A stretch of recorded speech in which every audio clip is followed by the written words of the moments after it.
Francis, en materia de periodismo digital estamos viviendo una situación muy difícil para los medios tradicionales, para los mismos medios digitales inclusive. Este panorama, ¿qué te llama la atención de toda esta crisis tan fuerte que estamos viviendo con los medios a nivel de periodismo digital? Otra vez, puede ser muy larga la respuesta. En primer lugar, yo pienso que hay dos crisis y que es bien importante distinguir cada una, porque en este momento se confunden, pero no tienen tanto que ver. Hay una crisis económica, financiera, que hace que hay menos publicidad, que los medios tienen menos recursos, y en el caso de los medios de Estados Unidos es una cosa particular, que los mayores medios dependen de Wall Street, están en Wall Street, las exigencias de Wall Street no toman en cuenta las especificidades del periodismo. Una de las cosas más escandalosas para mí es que se exige de una empresa periodística en Wall Street que tenga un rendimiento actual 2 o 3 veces mayor a lo que se exige de una empresa tradicional, 2 o 3 veces mayor. Entonces, no pueden en tiempo de crisis porque se va la publicidad y hay una crisis financiera de inversiones, pero esto es el corto plazo, si se quiere decir.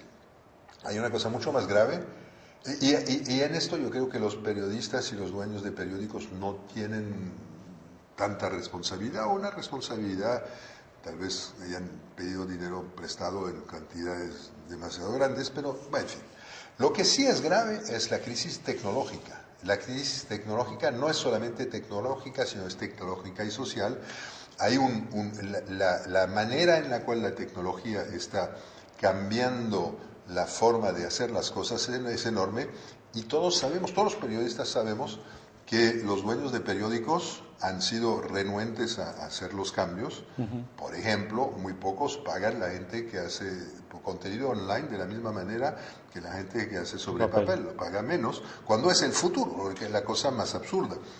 Pero yo insisto también de que los periodistas tenemos responsabilidad. ¿Quiénes se han querido meter a la internet cuando salió? Muy pocos. ¿Cuánta gente que tenía...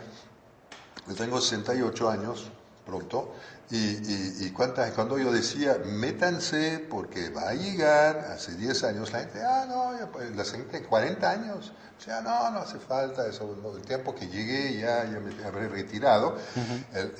Las cosas llegan a una velocidad grande en un país como México, como en otros países. Entonces, la crisis, la tecnología está llegando, pero como lo dije al principio, la tecnología se acompaña de cambios sociales. La gente tiene expectativas diferentes, la gente espera otras cosas, y un buen ejemplo es la noción del tono que uno encuentra en un blog.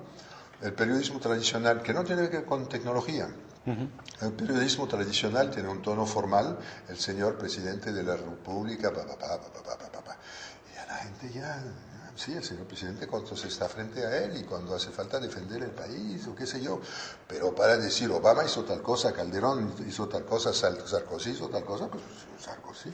Entonces la gente se siente mucho mejor, tiene una cultura de menos respeto de más desconfianza, de menos respeto a las instituciones, y entonces el tono de la cobertura tiene que cambiar. Además, la gente tiene más educación que hace 50 años, tiene más cultura y entonces hay más libertad democrática en muchos países del mundo, y entonces se quiere expresar, quiere participar de las conversaciones, no nada más tú y yo hablando de cómo es el mundo. Todo el mundo tiene derecho de decir, y el blog es una imagen muy buena, porque en el blog yo puedo escribir lo que quiera en un tono más libre y la gente participa, y mi blog no existirá si no contesto a lo que dice la gente, sino diálogo con la comunidad de mis lectores.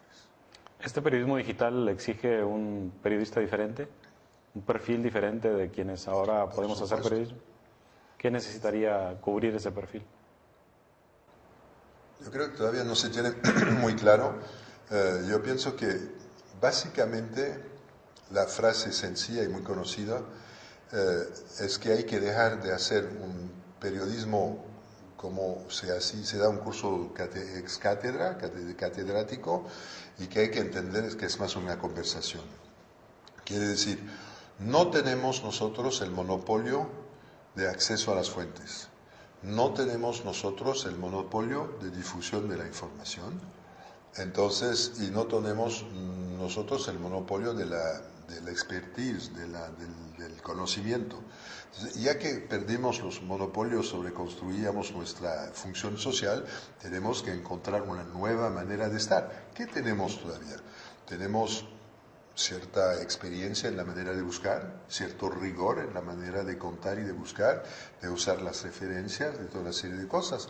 Entonces, yo creo que todavía no está muy claro, de ahí la reflexión sobre ética del periodismo digital, pero que sí podemos decir que tiene que ser diferente. Un ejemplo muy fácil, de los más evidentes, es el periodismo de enlace, link journalism, donde hoy en día una de las funciones bien interesantes es decir, por ejemplo, sobre el iPad que nadie conocía, había decenas de miles de artículos y nadie lo ha tenido en la mano y había decenas de miles de artículos, ¿ok?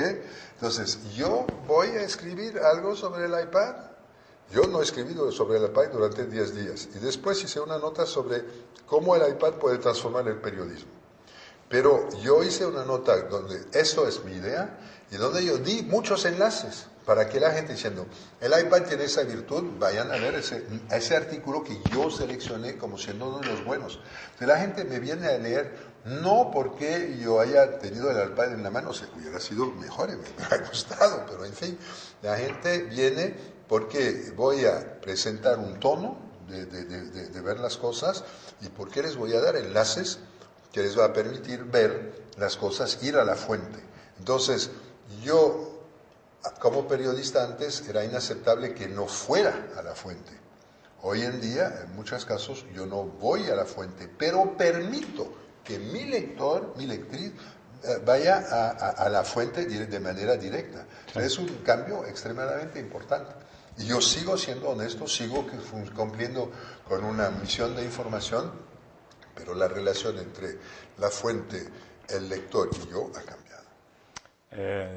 Jean-François Foyel, amigo tuyo, amigo del diplomado, que también fue uno de nuestros expositores, decía que los periodistas tenían que aprender a dejar de ser soberbios. Y yo digo que tienen que aprender a ser humildes. Entonces, bueno, no, yo creo que y es muy... Cuando uno, por ejemplo, yo escribo en 3 idiomas, lo que quiere decir que yo cometo errores de francés, de inglés, de español, y entonces en mi blog nadie me corrige, no tengo un editor, pero mis lectores cabrones me corrigen, y dicen, ¡ay! Cometiste un error. Entonces, yo hago mi nota y el lector dice, eres un pendejo, no entiendes nada de esto, o dice, eso no se dice en francés. Entonces, bueno, entonces lo que yo trato de hacer es corregir, pero dejar lo que yo hice mal, con tachado, y de poner al lado la palabra correcta. Entonces, esto me obliga a ser más humilde. Pero muchas veces, si yo tomo el caso del iPad, porque yo escribo sobre tecnología, puede ser cualquier otra cosa, hay muchos de mis lectores que saben más que yo, o que han visto cosas que no he visto. Entonces, yo considero que cuando uno lee un blog, los buenos blogs, hay que leer los comentarios, que tienen a veces más información o más riqueza que el post inicial. Entonces, esto nos pone en una situación, la pérdida del monopolio, el hecho de estar expuesto públicamente a la crítica fundada o no, pero fundada en muchos casos de tus lectores, te obliga a ser más humilde. Y entonces, el tercer tiempo sería, si pasamos de la concepción de un periodismo que produce artículos a un periodismo que alimenta conversaciones, entonces donde ya no todo viene de uno, si se pasa de producto a flujo de información, obviamente tenemos que estar en una posición más líquida, periodismo líquido, más líquida, en la cual dejamos de estar en la parte alta en una cumbre de producción, una cumbre social, para ser parte de algo en el cual todo el mundo participa. Me parece una aventura bellísima.